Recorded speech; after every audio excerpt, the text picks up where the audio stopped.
Pour la majorité des Français, ce n'est pas nouveau. L'ascenseur social est en panne. La crise qui s'est installée fait que les jeunes seront pour la plupart déclassés par rapport à leurs parents. Dans ces conditions, pourquoi alors croire en l'école, en l'État, en la politique tout simplement et en l'avenir ? Il y a un problème dans la transmission, sauf pour les fils et filles de patrons, artistes, sportifs. Les nouvelles dynasties s'étalent à la une des médias. Forment-ils une nouvelle aristocratie? C'est l'enquête qu'a menée Aurore Gorius dans un livre. Bonsoir, merci d'être avec nous. Fils et filles d'eux, enquête sur la nouvelle aristocratie française, édition de la Découverte, un livre coécrit avec Anne-Noémie Dorion. Vous avez suivi attentivement, on imagine, Aurore Gorius, cette soirée électorale hier. L'un des messages que l'on a le plus entendu, le voici, on écoute. Il y a eu un message au premier tour. Et le message était brutal. Les Français attendent une autre politique.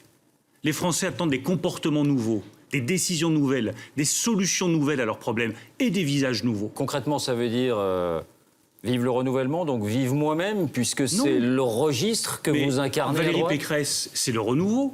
Laurent Wauquiez, c'est le renouveau. Tout ça, ce sont des visages. Mais bien sûr que ce sont des visages nouveaux. Et à partir de là, on doit apporter des solutions nouvelles aux problèmes des Français. Solutions nouvelles, renouvellement. Quand on lit votre livre, Aurore Gorius, on se dit qu'on est en effet très loin de ce changement de cap. C'est vrai, notamment en France, c'est vrai, notamment en politique. Le renouvellement de la classe politique ne s'est pas fait. Et les familles sont très présentes localement. Il y a des baronnies locales très très bien implantées. Mais c'est vrai de toutes les élites françaises. Il y a une endogamie des élites françaises. Et les familles, les enfants d'eux restent très très présents, que ce soit dans le domaine économique, dans le domaine politique ou dans le domaine culturel. Donc on a essayé de montrer que dans tous ces domaines, finalement, il y a une reproduction sociale très forte, avec des logiques un peu différentes en fonction des sphères, mais en tout cas, elle est vraie dans chaque domaine. Par exemple, si on prend le domaine économique, parmi les entreprises cotées, il y a 2 tiers des entreprises du CAC 40 qui sont des entreprises familiales, alors qu'aux États-Unis, c'est 20% et en Angleterre, 25%. Donc il y a vraiment une présence importante des familles dans les sphères de pouvoir. On va revenir sur les sphères de pouvoir, l'économie, le monde culturel, mais restons un peu sur ces régionales. Est-ce que vous avez remarqué dans les résultats un rejet justement de ce que vous appelez les barons locaux? Il paraît...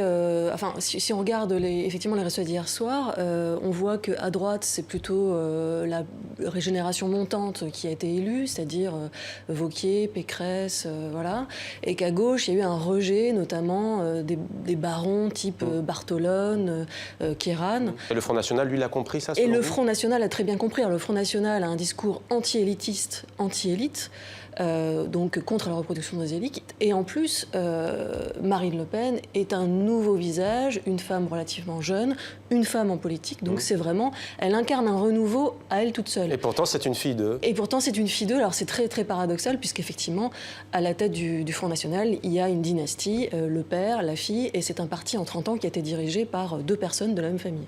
Alors vous écrivez notamment dans ce livre, le jeu est tronqué et les dépipé. Au poste de pouvoir comme dans les arcanes du succès, les fils et filles d'eux possèdent une longueur d'avance très difficile à rattraper. Est-ce que vous faites une corrélation entre le vote des Français et cet état de fait de la société, ou est-ce que ce n'est pas perceptible ? Je pense que le système aujourd'hui, la société est bloquée, qu'il y a effectivement un ascenseur social qui ne fonctionne plus, on voit que l'école, par manque de moyens, ne joue plus le rôle de correction des inégalités par manque de moyens. L'ascenseur social ne fonctionne plus déjà depuis une bonne décennie. Et la frustration que ça peut créer, le fait que finalement rien ne bouge, rien ne change, le manque d'innovation, le manque d'idées nouvelles, tout ça peut créer une frustration et peut aussi encourager un vote protestataire contre des élites qui n'écoutent plus les Français. Je pense que c'est vraiment un vote de rejet, finalement. C'est pas forcément, c'est pas un vote d'adhésion pour l'extrême droite, mais un vote de rejet d'élites qui paraissent sourdes à ce qui se passe et d'élites qui, finalement, n'intègrent plus les nouvelles générations et la diversité en général. Mais comment est-ce que vous expliquez, dans un système démocratique où l'on vote à chaque élection, comment expliquer qu'une classe politique, justement, élus dans les urnes se reproduisent à ce point et perpétuent la filiation? Par exemple, je crois que les partis politiques ne jouent pas suffisamment leur rôle de détection des nouveaux talents et de formation des nouveaux talents. Donc on va finalement accepter qu'une circonscription se transmette de génération en génération. Et puis localement, ça va fonctionner parce que c'est un notable local et les électeurs, malheureusement, vont suivre. Donc là, il y a aussi une responsabilité des électeurs eux-mêmes de ne pas forcément suivre celui qu'on connaît déjà. Mais les partis aussi manquent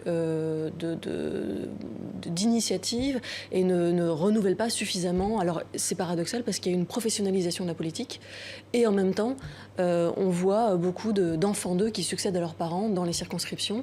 Il y a des grandes familles installées dans toutes les régions et malheureusement, ça continue, ça perdure et ça empêche un renouvellement local. Voilà.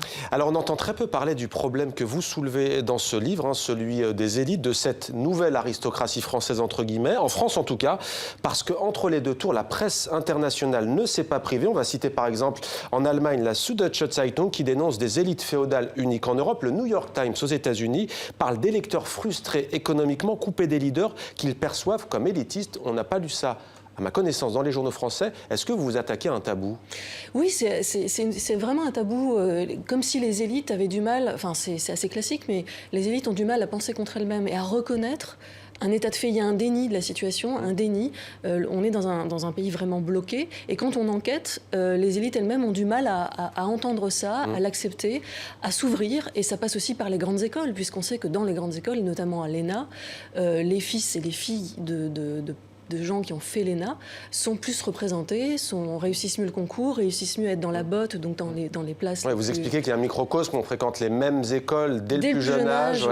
Alors on va citer quelques noms parce qu'il faut bien le faire. Lagardère, Chédid, Higelin, Sédou, Le Pen, justement on en parlait, Boringer, Tapi, Zidane, Kassovitz, Lucchini, Lelouch, Ricard, Garel, Doyon. On ne va pas tous les citer. Il y a Bouygues aussi, Dassault, Lagardère. Tiens, prenons justement l'économie.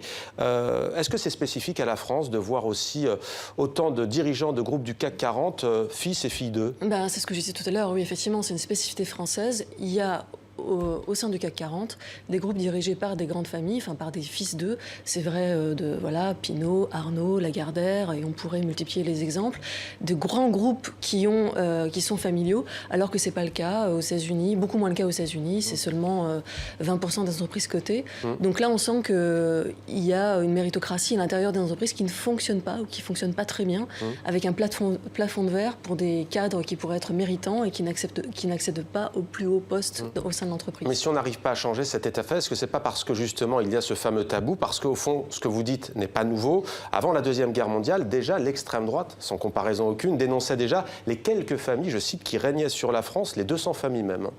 Oui, c'est pas quelque chose de nouveau. Ce qui est vraiment embêtant, c'est que il y a eu une période d'ouverture pendant les 30 Glorieuses et qu'on a l'impression qu'on régresse aujourd'hui. C'est-à-dire qu'on en revient à un système extrêmement cloisonné, extrêmement fermé. L'ascenseur social, il a fonctionné. Alors qu'on soit bien clair, l'expression peut paraître galvaudée. En gros, pour schématiser, c'est qu'avant, lorsqu'un fils d'ouvrier, par exemple, pour schématiser, faisait des études, qu'il avait son bac, qu'il faisait des études, il pouvait accéder aux classes moyennes. Dorénavant, c'est direction les couches populaires, même pour ceux qui ont étudié, qui sont issus des classes fragiles. Voilà, c'est ça. Et même avec un bac plus 5, aujourd'hui, on n'est pas garanti d'avoir une ascension. Et c'est vrai que les générations sont déclassées, c'est-à-dire que les enfants, aujourd'hui, par rapport à leurs parents, ont un vécu qui est pas du tout ascendant et au contraire, souvent assez descendant. C'est même pas une stagnation, souvent c'est assez descendant.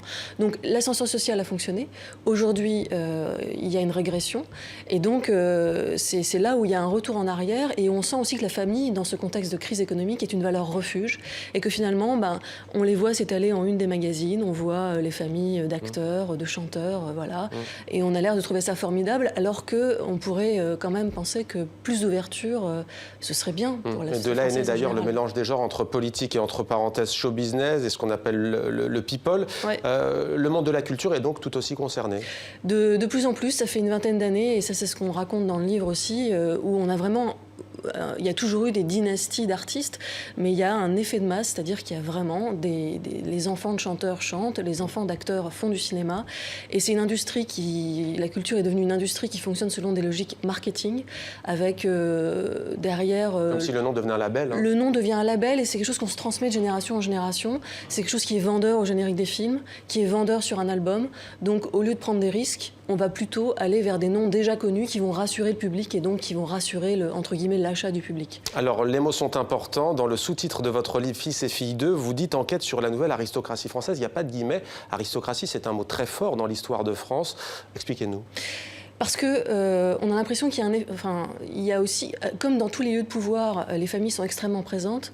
Ça crée comme un effet de cour, voilà, des grandes familles qui, finalement, dès le plus jeune âge, mettent leurs enfants dans les bons établissements, dans quelques établissements de l'entre-soi parisien, l'école alsacienne, l'école active bilingue, de grands lycées privés du 16e arrondissement. Et puis tout au long de leur parcours, en fait, il va y avoir aucun mélange. Ces gens-là vont grandir, passer les différentes étapes en restant entre eux et ensuite se retrouver dans les hautes sphères du pouvoir. Et on pourra en déduire que c'est valable à gauche comme à droite. Du coup, ma question, est-ce que le vote pour le Front National est, selon vous, Aurore Gorius, un vote de désaffection pour les partis traditionnels de gouvernement ? Oui, c'est un vote sanction, c'est un vote qui vient pointer du doigt tous les dysfonctionnements, y compris celui d'élites qui ne veulent pas s'ouvrir et qui ne veulent pas non plus écouter suffisamment les problèmes de la France en général. Voilà.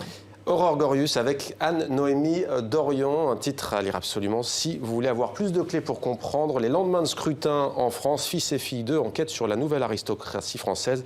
On ne l'a pas encore dit, c'est aux éditions La Découverte. Merci beaucoup, Aurore Gorius, d'être venue sur notre plateau.